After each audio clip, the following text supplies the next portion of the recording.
ఉండదు. దేవుని సన్నిధికి మనం వెళ్ళి ఆయన ఆవరణములో ప్రవేశించి ఆ 1000 దినాల శ్రేష్టతను మనం సంతరించుకోవడానికి శత్రువు ససేమిరా ఇష్టపడడు. మనం శాపగ్రస్తులాగా, దరిద్రుల్లాగా, దిగజారిన స్థితిలో హీనుల్లాగా ఉండటం వాడికి ఇష్టం.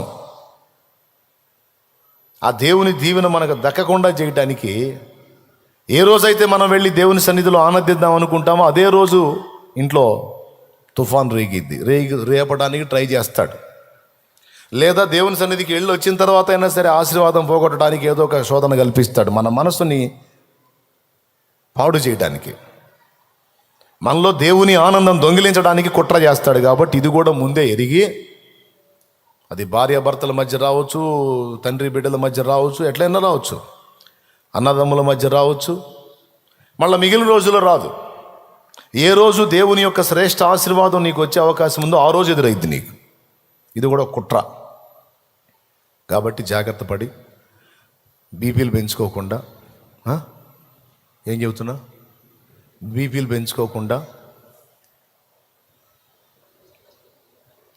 ఏం చించుకోకుండా, వస్త్రములు చించుకోకుండా, మళ్ళీ ప్రాస చెప్దావా, బీపీలు పెంచుకోకుండా, కోపంతో వస్త్రములు చించుకోకుండా ఆదివారం అని గుర్తెరగండి.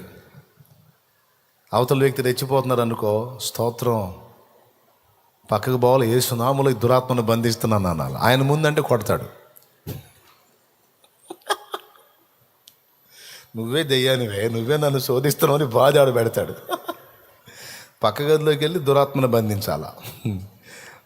అట్లాగే సహోదరుడు కూడా, ఆమె ఆ రోజు టెంపర్గా కనపడింది అనుకో, ఆమెను రెచ్చగొడతాడు, నీ దగ్గరికి వచ్చి అసలు లెక్క చేయట్లా, ఎట్టయితే నిన్ను ఎదవ లెక్కలు వేస్తారు, ఇక నువ్వు దరువు వేయాల్సిందని రెచ్చగొడతాడు.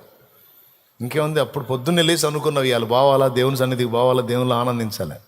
ఈ మనిషి రెచ్చగొట్టే పట్టుకొని బాధితివి, ఇంకెక్కడొస్తావు కూటానికి, మొహం చెల్లదు. ఫ్రెండ్ వచ్చి, ఏంద్రా రెడీ కాలేదేంది, దా వెళ్దాం, రాబుద్ది కావట్లేదురా, అసలు నేను ఎందుకు బతుకుతున్నానో నాకు అర్థం కావట్లేదురా, చిరాకు పడుతుంది. అసలు ఏందిరా, ఏమైందంటే, నన్ను చేయనీరు రానీరు, నేను చెడిపోయి నేను అప్పుడులాగుంటేనే అంటాడు.